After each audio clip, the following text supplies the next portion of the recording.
subscriber, thank you for coming back. If you're a new subscriber, I hope you don't make it your last. Come and watch me every day, okay? So today's video is going to be me talking about tips to grow your natural hair. You know, I want to give you guys tips and tricks that you can use to grow out your own hair.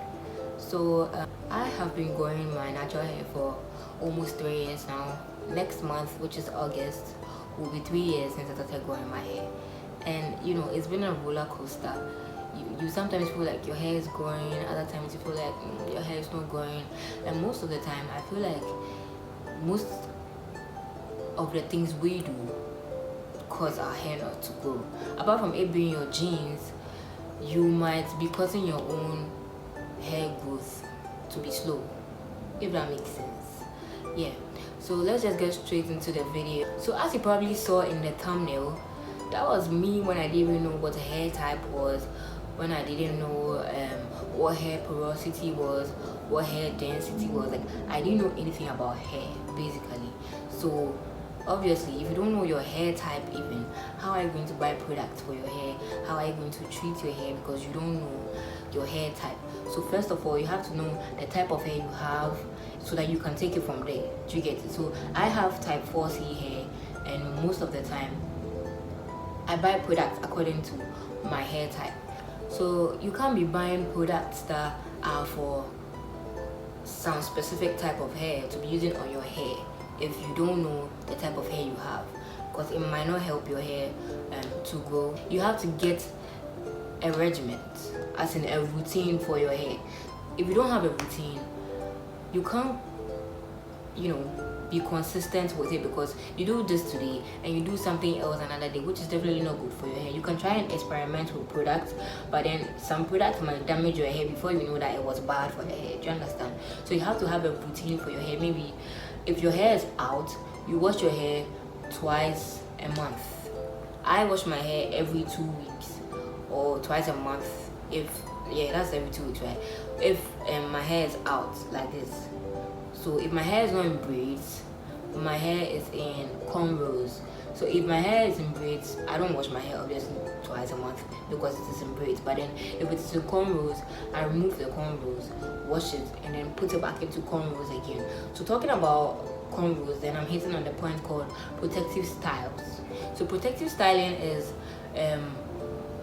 keeping your hair in styles that will protect your hair from damage. If you leave your hair out like this is not a protective style because your ends are still showing.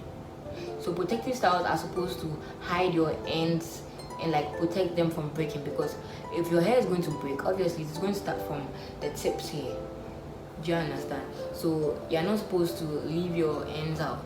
So protective styles can come in different ways. That was one thing that I used to do that helped my hair grow a lot. Talking about protective styles, I feel like there are some braids that are too heavy on your hair and it pulls out your edges. Some braids like this or this, like, you know, I don't think you want to be doing this to your hair because it's going to pull out your edges, and you want to keep them edges, sis. You want to keep those edges, like, you don't want your edges to be falling out. No. So please don't do those type of braids that they braid everything here, like they don't even leave one strand of hair on your forehead for you. That's very bad, sis. Don't do that. Don't do that. Try as much as possible to keep your braids light. Don't use extensions that are too heavy on your hair. Let me tell you something. One time I did these braids, like some heavy braids. I couldn't sleep for like 3 days. 3 days is even small. I couldn't sleep. So I just took the braids out after like a short while because I was suffering. Apart from protective styles, you can keep your hair also in threads, as in threading your hair or banding your hair. I'll see if I can insert some images over here. So threading your hair is basically putting your hair in threads. That was how African women used to stretch their hair. They still do, some people still do, I still do once in a while to stretch my hair. So you section your hair into parts and then you thread it.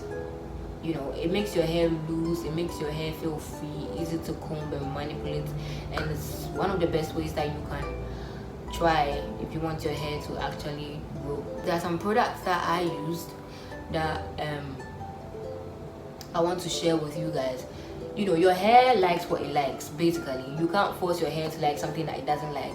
So when you use a product in your hair and you see that, nah, this product is not really doing the job, you have to quit it fast. Stop it, sis. Like, you have to leave it out. Do you get what I'm saying? Coconut oil doesn't work for me. I know the hype surrounding coconut oil, but coconut oil doesn't work for my hair. Coconut oil makes my hair a little bit frizzy and kind of,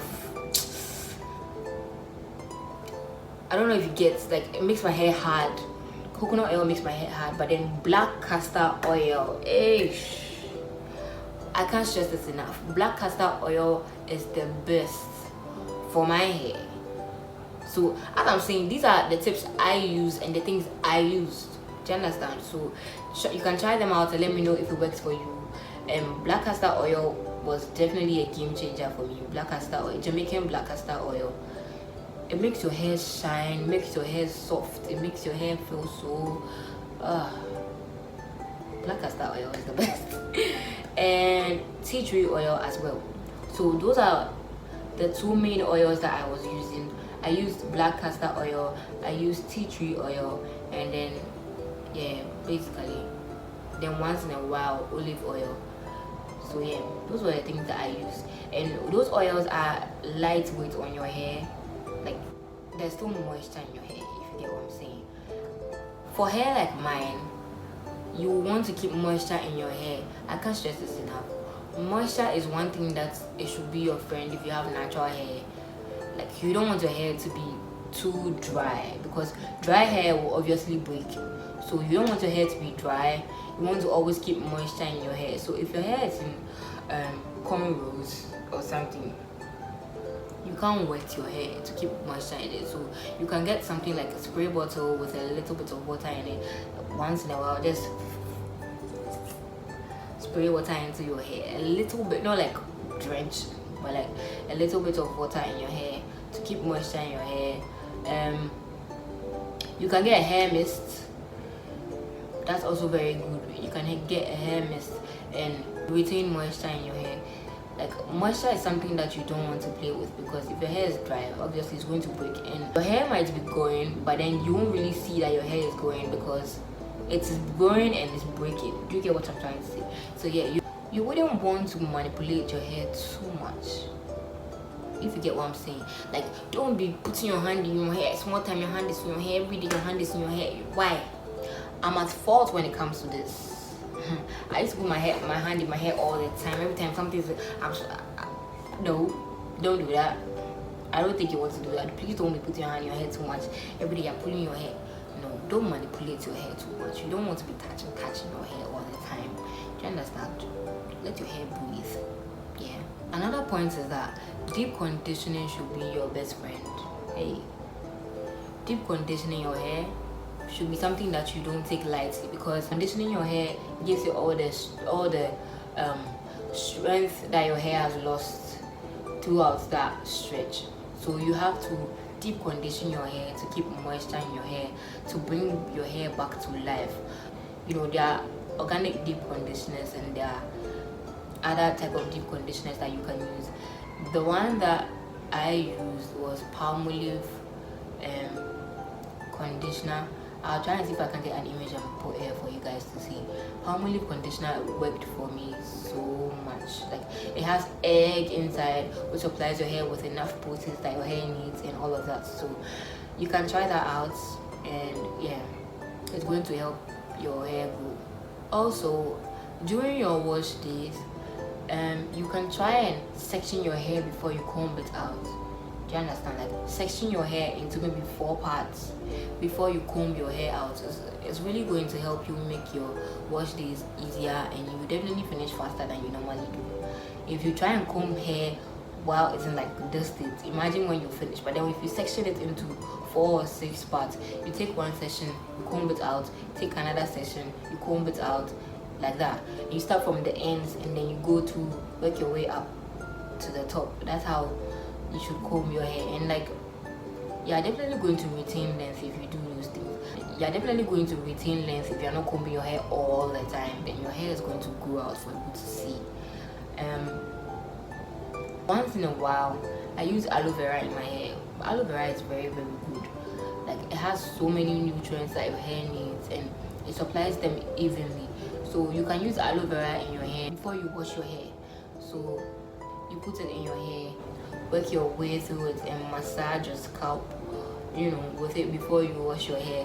Which also, some people use aloe vera as a leave-in conditioner, but then I get it itches my hair if I leave it inside, so I just use it inside my hair before I wash my hair. Right now, this is how my hair looks. Yeah. As time goes on, I'll be giving you guys some tips, you know, more tips on how to grow your hair. Yeah. And one thing that I'll say is you have to treat your hair like it's your friend. If you don't love your hair, obviously you can't grow your hair, because you don't really have time for your hair.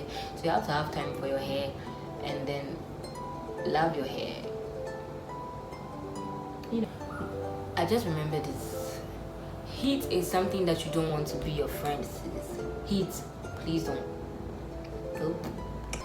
You can put heat in your hair once in a while, but I don't think it is something that you want to be doing to your hair more, like most of the time. Because one time I went to the salon to straighten my hair, and the heat damage, if I tell you, nah, it was very bad. Like, I had to cut some of my hair because it wasn't really looking like how I wanted it to look. Like, the heat damage was so real. Do you understand? So if you want to put heat in your hair, if you want to straighten your hair, or like really get a silk press or something, please let them use heat protecting spray in your hair before they do that. Please don't follow everything on the internet. Trust me, don't follow everything. Shea butter is also very good for hair growth. Like, I've used shea butter was like the first product I used in my hair when I was growing my hair, because at that time I didn't really know too much about my hair. I didn't know too much about hair in general. So shea butter was what I was using in my hair. It really helped my hair grow. Shea butter makes your hair feel soft and easy to detangle, and I think you can try that out as well. If you've come this far, thank you so much, guys. I hope you try out the tips that I've given you, and let's see if they work for you. Let me know what you use in your own hair routine, and I'll see you guys in my next video. Share with your friends, click on the like button, click on the subscribe button, you know, do the do. I'll see you in my next video. Bye. Mwah.